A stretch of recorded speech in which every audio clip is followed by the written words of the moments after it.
Okay, hi, this is Harald van Heerde from Sydney, Australia. I'm one of the editors of the Journal of Marketing, together with the other editors, Paige Moreau and Rob Pelmetier, and the editor-in-chief, Chris Moorman. We've written an editorial in Journal of Marketing that we think is important for the field. We will present a few of the key points in this webinar and take your questions. And you can type those questions into the Q&A tab that you see there in Zoom. Don't use the chat function. We'll be monitoring the Q&A tab, and please feel free to enter those questions at any point in time. We will address those at the end of the conversation. Okay, so good morning or afternoon to all of you, evening. I'm Christine Moorman, and I think most of you know, since you're here, what we're all about at the Journal of Marketing, but just to state it formally, which is that we have the mission of developing and disseminating knowledge about real-world marketing questions relevant to scholars, educators, managers, policymakers, consumers, and other societal stakeholders around the world. And that mission statement is particularly important to this editorial, as you will see. So why do we write this editorial? What's the problem? So I think in general, what we see at the Journal of Marketing is we see a lot of papers that do have real world problems, real world relevance, but we think it's a trait, a quality that can be increased. We worry as editors, and I think a lot of others in the field do as well, that if we drift too far from the real world of marketing, we'll take on smaller problems, and we'll also have limited influence because our ideas and our solutions and our results just won't matter as much to various stakeholders in the real world. So what we wanted to do with this editorial was to set forth a set of guidelines, guardrails, if you will, to sort of keep the field and suggest to the field how we might approach the knowledge development process. And our solution is to think about increasing the ecological value of your research. So what do we mean by this term, ecological value? So the Oxford English Dictionary talks about ecological as related to or concerned with the relation of living organisms to one another and their physical surroundings. So if you equate that to marketing, what we're really trying to get at is that we're concerned with, and we would encourage you to be concerned with, the interactions among and between marketing actors, institutions, systems, sort of whatever is the focus of your research. So that's what we mean by ecological value. Is a little bit more intuitive there, that there's some usefulness of the ideas and the findings. And in marketing, we think there the usefulness would be to, again, any of the stakeholders that we talked about earlier. So when you put that all together, what we mean by ecological value is basically the degree to which research reflects and is relevant to marketing as it exists and as it's evolving among various stakeholders and marketing ecosystems. And this term, for those of you that especially work on the experimental side, you probably have heard the term ecological validity. And we toyed with trying to stay within the realm of ecological validity. But what we determined after working on this for a fairly long time was that we wanted to embrace a bigger concept, one that would cover not just design and measurement issues, which tend to be the domain of ecological validity, but that would go beyond and cover things as, from the reporting of results all the way through the formulation of the problem. Very often in research, there are different stages. So here's a chart with 5 stages. So it often starts with a research problem, and then you go via theory development, you design your research, you do some analysis, and then you report your research through conferences and a paper. Of course, not every study in marketing will follow this order or go through every step, but we still think it's a useful way to think about where we can add reality checks to increase the ecological value of your research. All too often, we as researchers stay in our own academic bubble. So that's basically the circle that goes around this those 5 steps. And we only interact with academic peers at conferences or through the review process. And the entire research process unfolds without any input or connections with the real world of marketing. What we will try to do in this webinar is give some practical ideas how you can pierce this bubble and make sure your research has ecological value for the real world. So in this editorial that we co-authored, we propose a total of 24 reality checks spread across the 5 stages of the research process. And in this talk, we will elaborate on a few of them that we think are especially useful to elaborate on. And those are the ones that are highlighted by the red circles.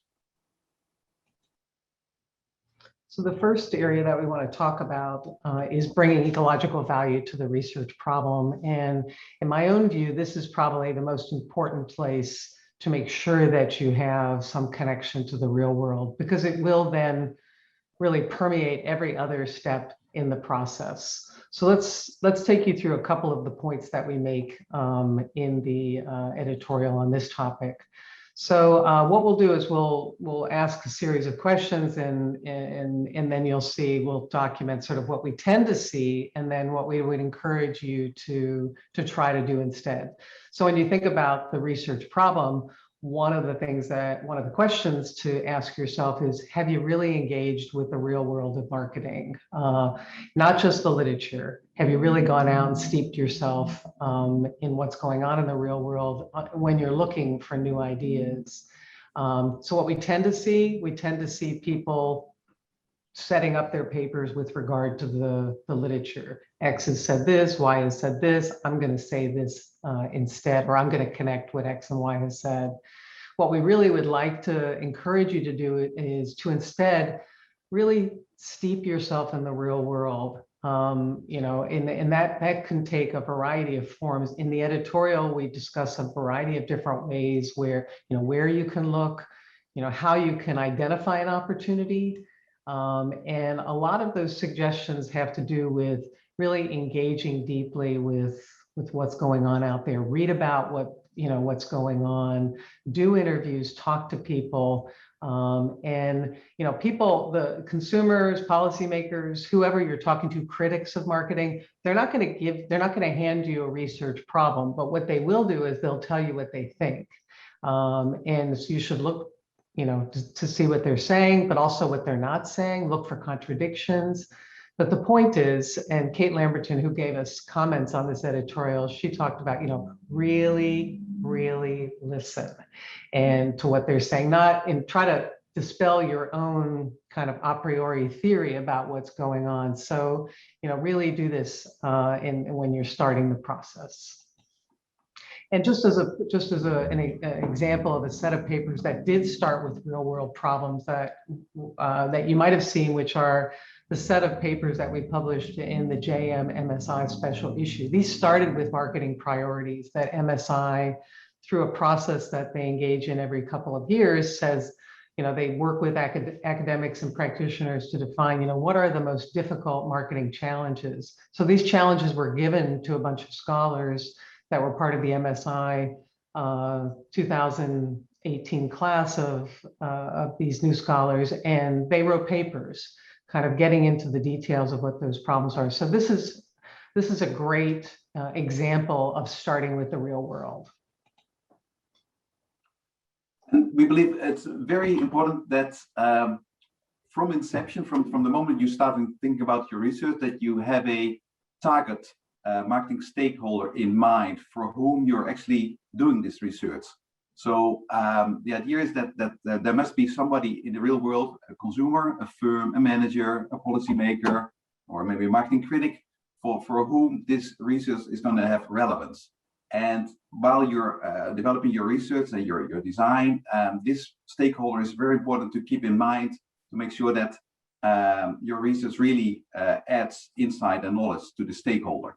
So what we tend to see is that many people write their research basically for their peers, for their colleagues, for the reviewers, to make sure they go through the review process. And of course, that's super important. But in the end of the day, marketing is a applied social science. So we feel that you get much more value out of your research if you think throughout the process about the stakeholder for whom your research is going to make a difference.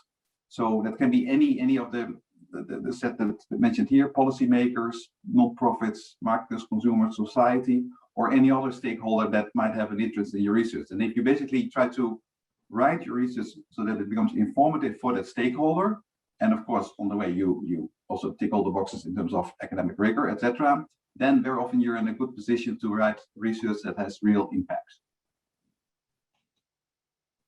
So the second topic is bringing ecological value to the literature review and to theory development. And so just starting with the first point here, what we ask is that we ask the question, have you avoided the jingle and jangle fallacies? And also, we'd recommend that you be on the lookout for this as a reviewer as well, which most of you will be at some point in your careers. So what do we mean by these jingle and jangle? These are long-standing ideas going back to Thorndike and others, but and we cite a very nice paper that reviews all of that literature if you want to go a little deeper on these things. But the idea and what we tend to see in the literature is first this Django fallacy, which is that authors use different terms for the same construct. And where they're trying to create novelty by introducing a different term. And then on the jingle side, they use the same construct to describe different real world. I think it's more on the real world than theoretical phenomenon. And I'll explain why people tend to do that in a minute. But the point is that these fallacies where you're using the same term for different things, or you're creating a new term when you don't really need to, they can really impede the progress of the literature. Further, your reviewers are experts, remember, so they know this literature. So when you try to make up a new term or use the same construct to find a new result in the real world just because you use this jingle fallacy, it's usually going to be something that we know. So if you think about let me tell you what we recommend. And actually, let me step back and first say that when you commit this Django fallacy, what you're really doing is reinventing the wheel. And we see this a lot where maybe finally an author pulls up and says, these papers are all talking about using different terms, but they're really the same thing. That's the problem. The other with the jingle fallacy, why might somebody do this? Well, if you do this, one reason might be to increase the novelty of a relationship, because you might find, because you take a term and you link it to the real world when it really shouldn't be linked, then you may come up with something different, but it's really because you've labeled things wrongly. So the most important thing here to keep in mind is that you should offer very clear definitions that carefully build on the literature and differentiate your construct. So if you really do have something different, you have to prove that it's different. And don't try to increase novelty through either of these approaches. It really doesn't work. And then, look very carefully at what's happening in the real world. And instead of using the jingle fallacy where you would use the same construct maybe for two different things, really try to understand what's different there and develop a new term by maximizing what you've learned about that real world. So this is a complicated topic, so I would encourage you, if you want to, go ahead and look in the editorial and read some of the additional literature on this topic. The second question is, really trying to figure out how to make the connections between what's happening in the real world and theory, and trying to do this in a very novel way. So what we tend to see, and this is where most of us have been trained as PhD students, is we tend to link a construct to a construct. So we take, for example, persuasion knowledge, and we link it to attributions. Or we take the position of somebody in a social network, say their centrality, and we link it to greater information flows. Both of those should be kind of obvious. The obviousness isn't really the point there, but the point is that you're linking these two constructs to one another, and that's really the focus. Instead, what we'd encourage you to do is engage in two different kinds of mapping.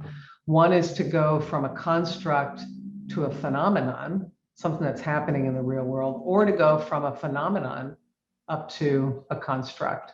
So if you think about the construct of phenomena, a great example of that was the Muniz and O'Gwyn paper, where they took this idea of sociological communities, which has been around probably since Weber, and they brought it to the study of commercial brand communities. You know, you could think about Harley or Saab, you know, those kinds of communities. And what they showed was that commercial brand communities are actually have very many positive features, which I think most people thinking about these kind of commercial communities would have, previous to their paper, would have thought that they weren't necessarily, maybe they were good for companies, but they weren't necessarily good for community and good for consumers. But they show that there's friendship and a lot of other positive things that happen. So that's one way that you can get there. The other way is to take some phenomena that's new in the world and then try to link it back, map it back to some constructs that we know exist. So as an example, we know that everybody's working from home these days, right? And so you might think about the fact that working from home could change the way that employees have experience or perform in a customer service encounter. In the map that we talk about in the editorial that we thought was kind of interesting is that, well, maybe working from home actually makes employees more empathetic because they're in their home, you know, they may be in their, you know, who knows, working with their PJs on, you know, they're just in a more consumer-like setting as opposed to in a suit in their office or in a phone bank or whatever they would tend to be. So it's possible you could link that to empathy, just as one example, okay? All right. And we are getting a few questions about will slides and recordings be available. We will make the slides and recording available. What we'll probably do is wait until the 23rd after we do the second one. We'll think about it because we may want to make some changes, but we'll make, this will all be available up on the JM website. So absolutely. Of course, not every research starts with theory. Sometimes research, and especially research that has ecological value, actually start with the real world of marketing and some phenomena or observations that actually trigger questions or allow you to answer questions that haven't been answered before. So you might have access to a unique data set, or maybe you observe something in the real world that's really at odds with what marketing literature is saying. So very often, you might start with data patterns or empirical observations to improve theory. And then, of course, you should report that discovery process in your paper. And that's a very valid and encouraged way of doing research. So it not always has to start with theory. It can start with empirics as well. What we tend to see, though, is that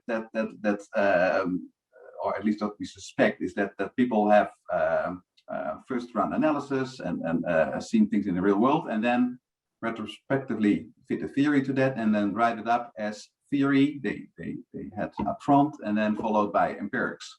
So basically, the actual process is first empirics and then theory, but then it's written up as theory followed by empirics. And that's more or less the standard template, I would say, for many marketing papers. So maybe that's the reason why it's written up like that.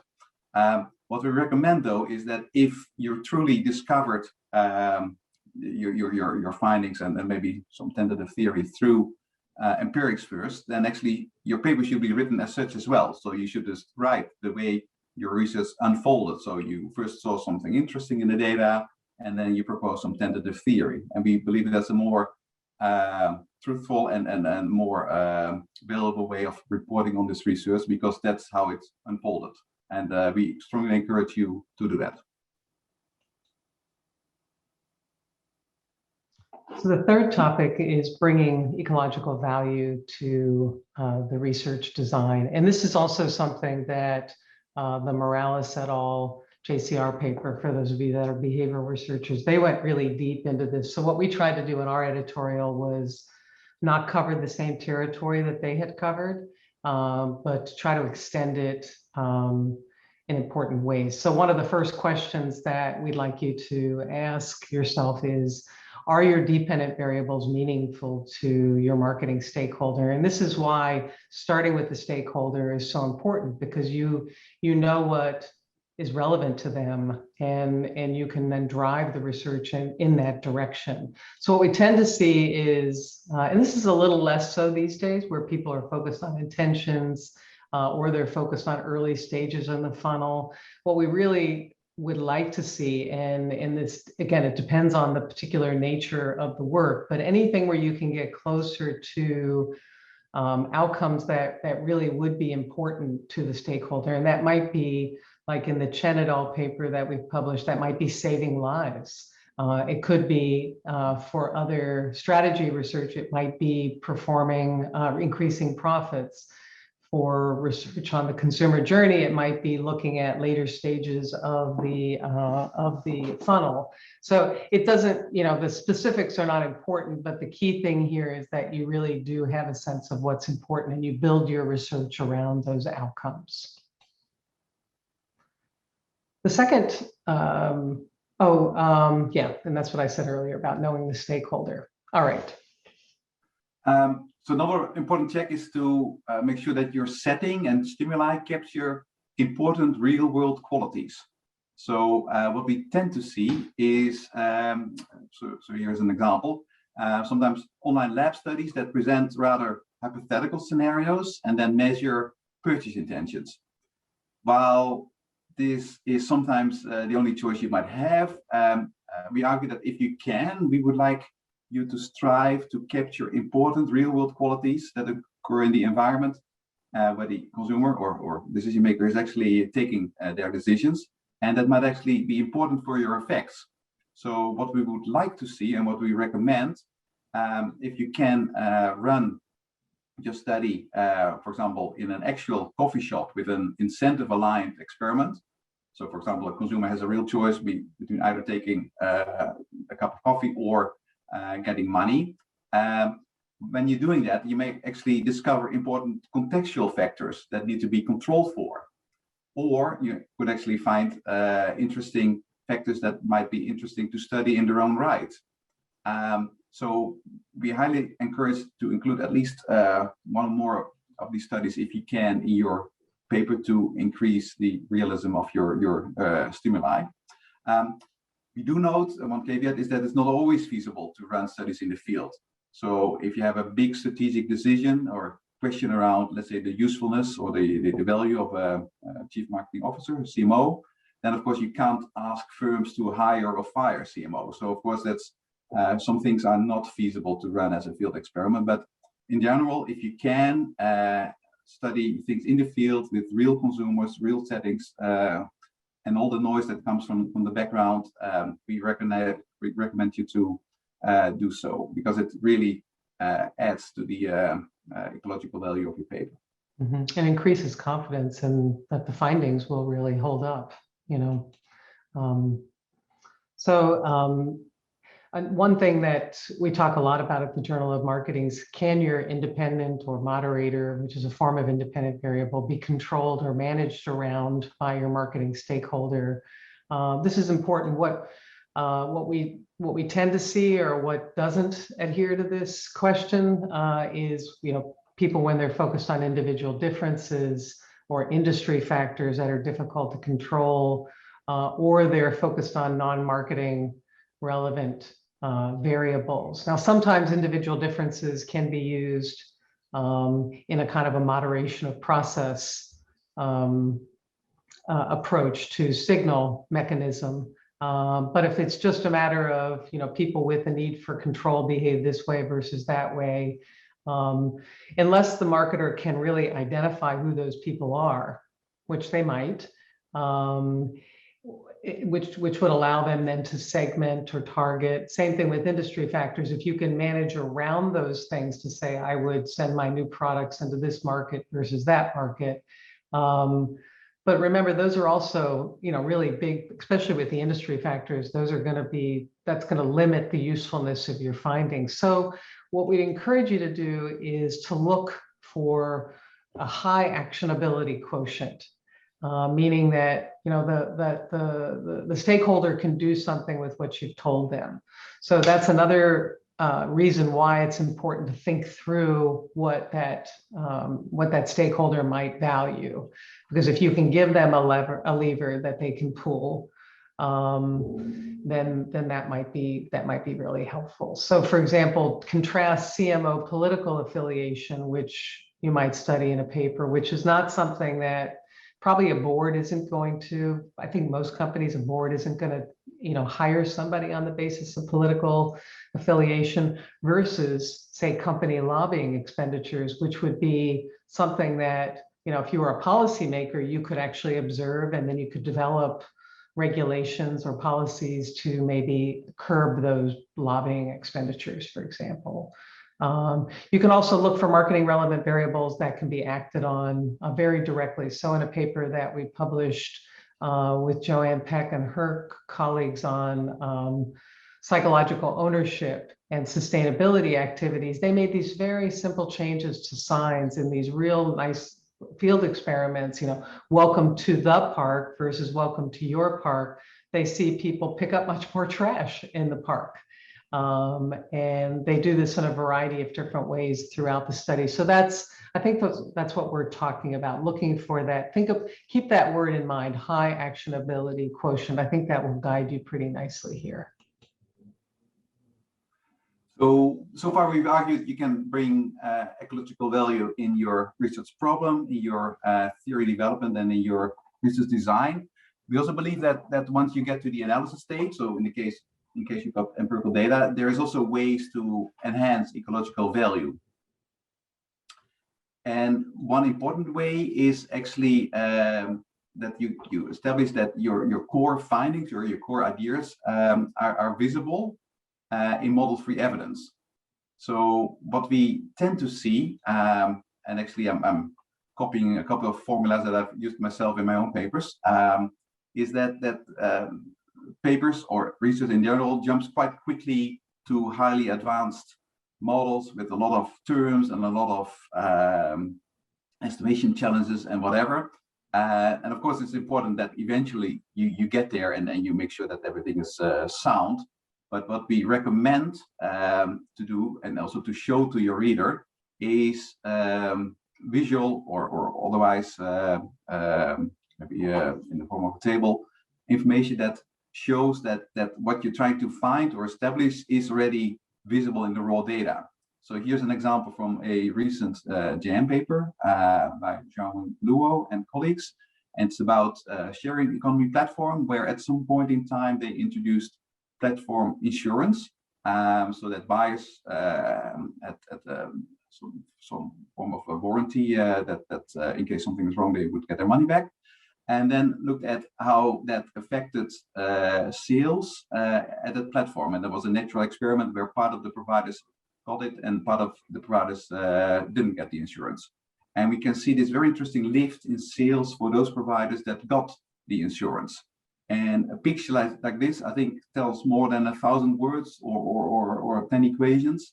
And if you can kind of look for ways to visualize your point, I think that's a very powerful way to show that what you're studying is really happening in the real world. And that's what it's, of course, ecological value all about.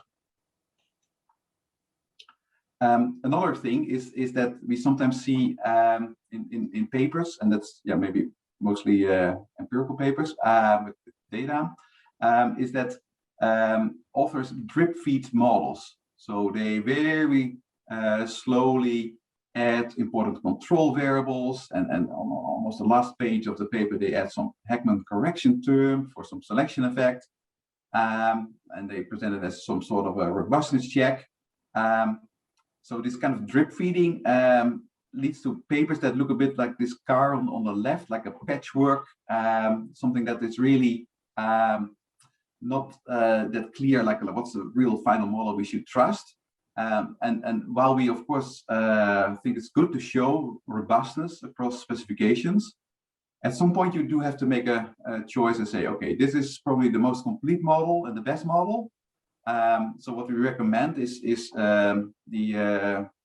picture of this car here on the right. Okay, this is the best model, the best analysis that we kind of really vouch for. And this is the model we're going to use when we are really making our theoretical inferences, and also when we translate our results to practical recommendations. So for example, this is the model we're going to use when we are going to come up with elasticities or other effect size estimates.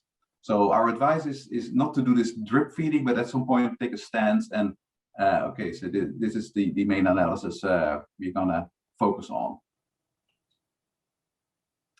I already touched upon robustness, and of course, when you run an analysis based on the real world, of course, results might vary a little bit depending on the exact operationalization you take, or the exact estimation method, or the control variables you include.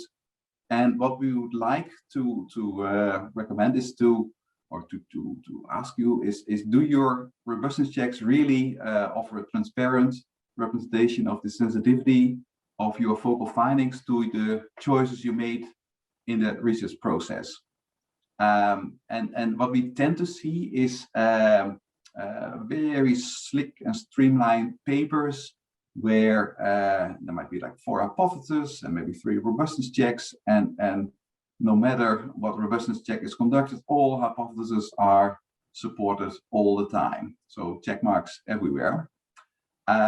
Whereas of course the real world is not that streamlined, and the real world is a bit more messy than that. Everybody who has worked with data can vouch for that. So what we recommend is a more transparent and open way of reporting the checks you've run. So if the research included a few more robustness checks that didn't work out as well, maybe some of the hypotheses were not supported all the time, you should report that, because that's all in the sake for the sake of proper science, that we know that certain results are perhaps less stable than other results, and other research can build on that. So we really need an open and transparent reporting of what's happening with the result depending on the different choices you made. And it might also be that you have an extra hypothesis 5 that actually didn't get so much support. Oops. And that was actually left out. We rather see that hypothesis because maybe it's a very logical hypothesis that other people might have had as well. So we feel that the real world is rather messy, and some of that messiness should be reflected in your robustness checks and can be reflected in your robustness check. And also, we as gatekeepers, editors, or reviewers, we should be open-minded about that. So when you're reviewing a paper, you should not reject the paper when you get a table like the one on the right. You should encourage open and honest reporting, as long of course as the underlying method is sound and the theory is okay. So, but don't use that as a reason to say, oh, this paper isn't streamlined enough, that's not good enough. We do encourage you to open in a truthful way. In the final stage, reporting, so that's about writing up the paper and also presenting it. There's a couple of things we think you can do in terms of bringing more ecological value. One of them is the following. So we tend to find to see papers that test their hypothesis or theory. So and then that's it. So basically, what we want to do is ask you, do you offer effect sizes and post hoc model investigations that demonstrate the real world significance of your findings? So what we tend to see, maybe coming back to the same 4 hypotheses, is that they're all confirmed, and the paper kind of celebrates, so to say, and says, okay, we've got a great theoretical contribution. What we would like you to do is to go the extra mile and translate your findings into real world metrics. So, for example, rather than just saying that your regression coefficient is positive and significant in line with your theory, we'd recommend you to take this coefficient and calculate an elasticity, for example, an advertising elasticity, and tell what this means to your marketing stakeholder for whom you're writing your paper. Or alternatively, you might give an estimate of how much money a firm could make or save following your recommendation. And sometimes you might actually look at how many more happy customers you get, or how many lives are saved, or how much more satisfied your employees will become because of your finding. So really do go the extra mile and translate your coefficients and analysis into real world metrics. So the next check that we wanted you to think about was translating, disseminating your findings to your stakeholder. This is, I think this is easy when you start with your stakeholder in mind. And so what we tend to see is, authors will get to, and this has happened to me as well, you get to the discussion and you realize, I have to say something about these practical or real world implications. I have to say something to a policymaker, what should I come up with? Whereas if you start with the stakeholder in mind, it's much more likely that you would be in a position like you see on this side, which is that the practical implications, or again, whichever area you're working in, they're much clearer to you. You can easily write what follows from what you found. And also remember that you can write those sections in your discussion. You can write it for multiple stakeholders. Maybe it affects consumer welfare and it affects marketers. It could be. So don't just think about picking just one stakeholder. If you have multiple implications, that's fine. It can make your findings even more important. I think the final point is, have you disseminated your research outside of the academic bubble to different marketing stakeholders? And what we tend to see, this is of course extreme, but the idea is that we live in this ivory tower, our own little bubble, and we don't tend to worry about whether our research reaches these marketing stakeholders. And it does take work, but what we would recommend is that you try to pierce that bubble and get your work out, and your schools can help you with that. You probably have press groups that will help publicize your work. If not, there are many different ways that you can go about doing that yourself. At the Journal of Marketing, this is a task that we take very seriously. We just believe that, that why spend 5 years of your life working on a piece of research so that only 5 people can see it? What we'd like is 500 people to see it. And so we run a series that we call Scholarly Insights, where every article does get a managerial version and a press release, which you can find all of those on the JM site. Also, and here's a copy of the press release for the article that Karen Wintrich and her colleagues wrote that actually won the Paul Root Award last year. This was after an hour when the press release was done. But we also do Twitter, and LinkedIn, and you can do those things as well on your own, or your publicity groups within your universities can help you with that. So I think that's it in terms of our reality checks that we're going to go over with you, and we hope that these give you some ideas about how you can make your research matter even more to marketing. And to the marketing stakeholders that inhabit it. So we hope you'll be inspired to leave the academic bubble and get engaged with the real world.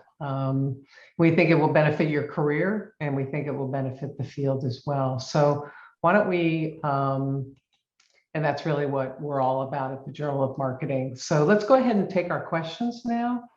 What I might do is, let's see. I might come off of my screen share so that we can be a little bit bigger for everybody. Shall I do that? And Harald, do you have a specific question you want to start with? Yes, I see one that's about this empirics first, followed by theory. So one prime example is Golder and Tellis. Can you repeat the question? Okay, so the question is actually, Chris, maybe you can click on Q&A and then it shows on the screen. Mm-hmm. Like if you click. Yeah, I can see those. You just want to repeat it for the audience? Yeah. So the question is, would you have an example paper that follows the empirics first, theory then structure? Yeah, so I would say one prime example is Golder and Tellis.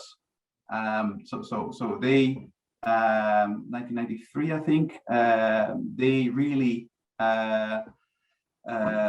looked at market pioneering, and they used kind of data to kind of resolve an important bias from past research. And in general, I think both Peter Golder and Jerry Tellis are prime examples of people that really know how to uncover new insights from data, and their papers often don't really start with theory, and they rather kind of just tell the reader how what they found is interesting and relevant. So another paper I can think about is maybe Johnson and Tellis about marketing in India and in China. I think it's also won a best paper award in JM 2008. So I think those are prime examples. Mm-hmm. I think those are great examples. So Thomas asked a question about a conceptual paper. So he says, as with most conceptual papers, theory is the key, and I'm struggling to include the real world into it. Does the real world mean that I can refer to observations or media coverage? Yes, that's one way to do it. So that if you're talking about political conservatism, and maybe you have a connection to how it affects consumer behavior, for example. Maybe if there are some trends that you could point to, or specific examples. But the trends is very nice, because often we have, our sort of real world counterparts in various research organizations are publishing some of their own. And of course, consultancies are doing it too.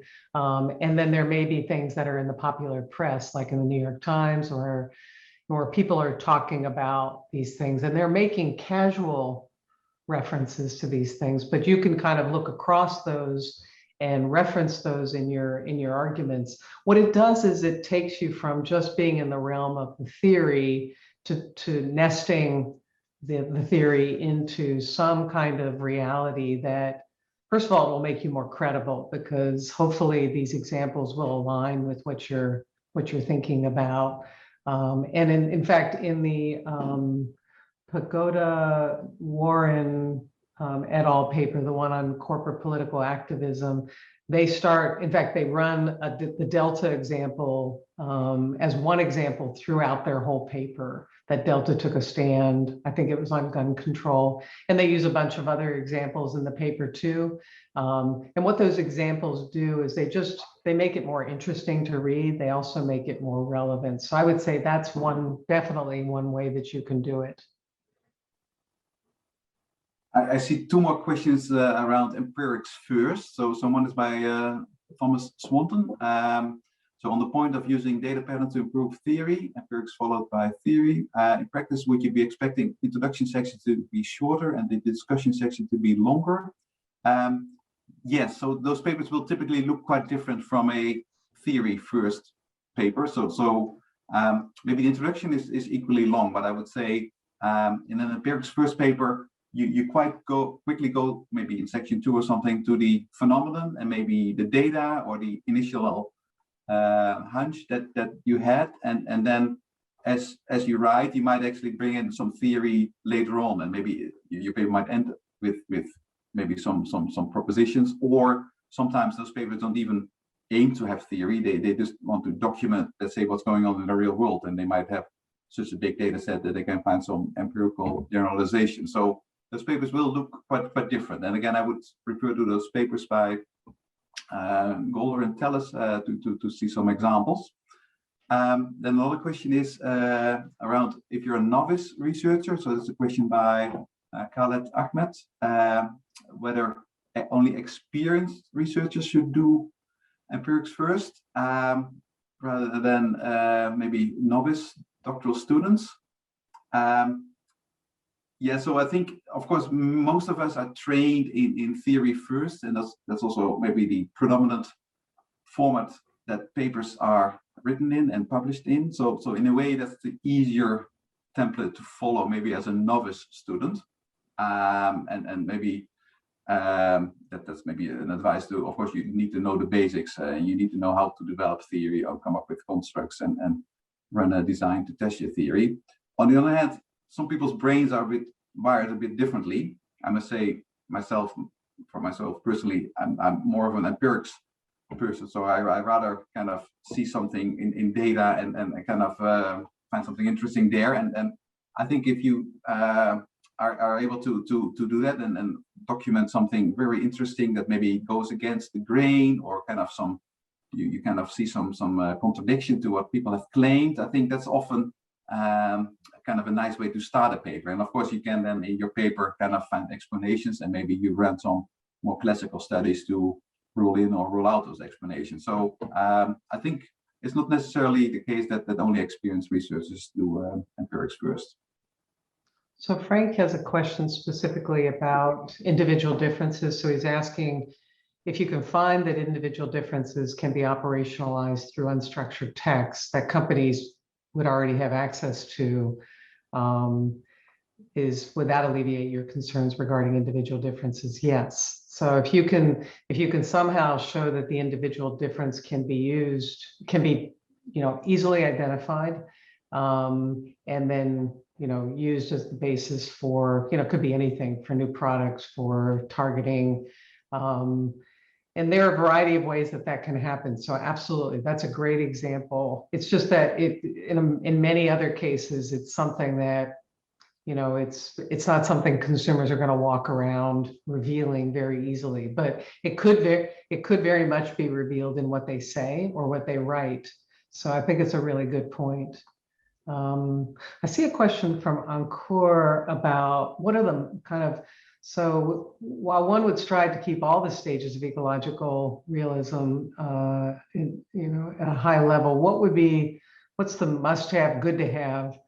So I think we said this at the beginning, that I think starting with that stakeholder in mind, most of you are probably young and you don't know this fellow's name, but Alan Andreasen, who was a professor at Georgetown, maybe in other places, he talked about backward marketing research. That was the term that he used. You start with sort of the end in mind, what you're trying to accomplish, and then you build the research around that.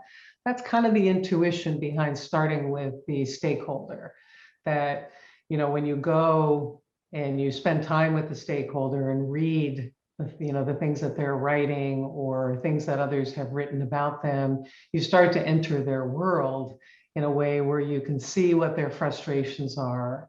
It's like, well, this is really what's keeping them up at night. So if I can try to answer this question, then I think I would be able to, make a contribution. I'll give you one from my own career. We may have put this in the editorial, that when I first came out, most of the research, the policy research was focused on consumers.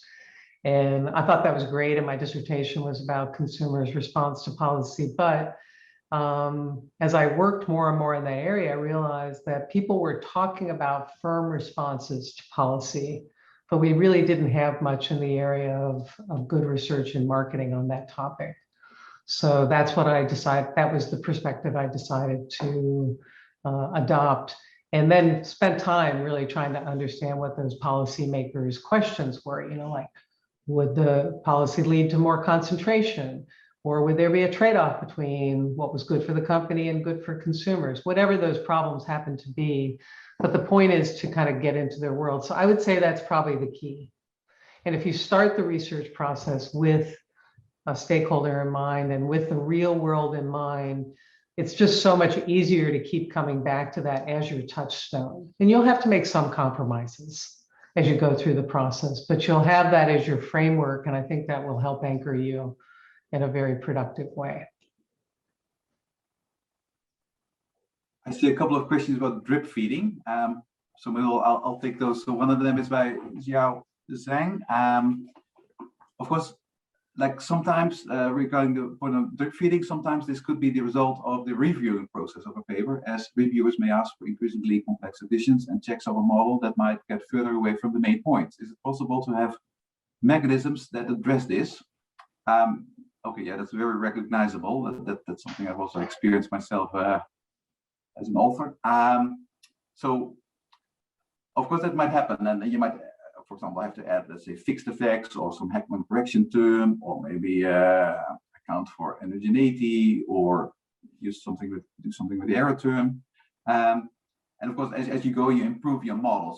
So my main point is that, or our main point is that let's say when you write up the paper, then it shouldn't be, let's say, between page 5 and page 40 that you increasingly add a bell and a whistle here and another bell and a whistle here, and then the results all the time slightly change, and we don't know what you really settle on. So at some point, of course, you have to just take a stance and think, okay, this is probably the most complete model I can use, or the best model. And of course, any model has limitations, but at least this is the one I really believe is most valid, and that's the one I'm gonna now use and make some let's say practical inferences from, because very often those kind of papers, maybe due to the review process, at some point become so lengthy, and then there's hardly any space left to really do anything with the estimates or derive any implications.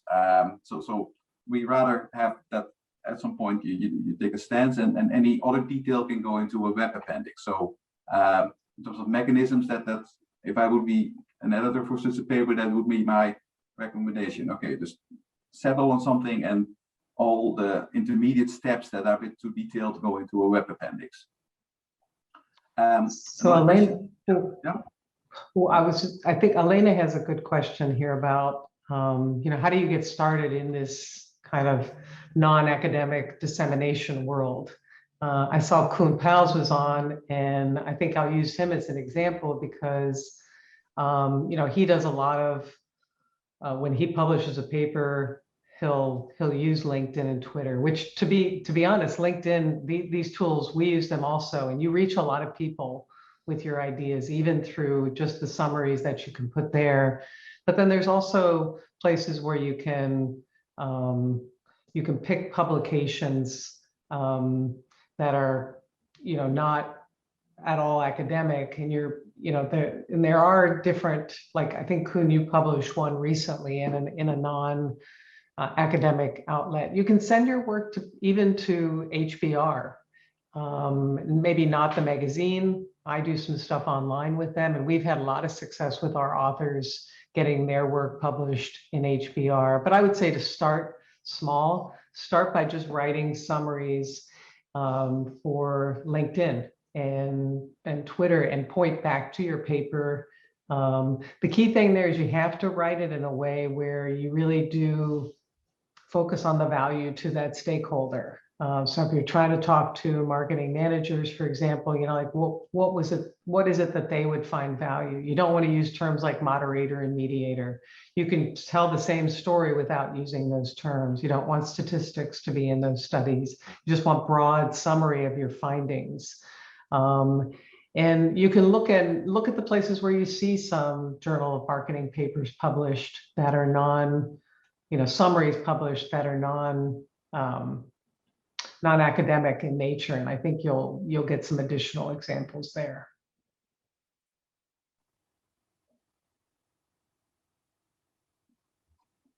There's one more question around drip feeding and robustness check I think I would like to address. So if a robustness check, so this RB, about this area, if a robustness check is not robust, how much depth, space does one need to go into resolve this? That's a good question. So of course, as I said, we can't expect robustness checks to replicate the main findings all the time. Even statistically, that's very unlikely, even if the hypotheses are all true. And it's very unlikely that across many replications you will all the time find the same things.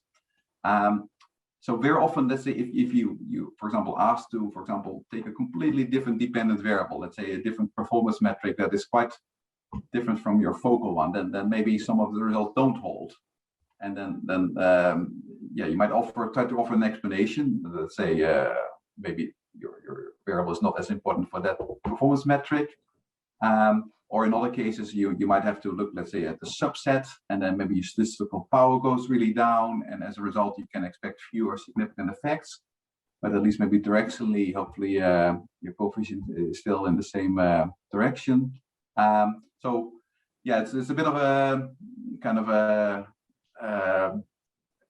case of providing enough, let's say, explanation that at least you resolve it partly, but of course you can't resolve everything in a single paper, and sometimes those robustness checks actually open doors for new research. You might actually find that maybe follow-up research can find out, okay, why doesn't it work for this subsample?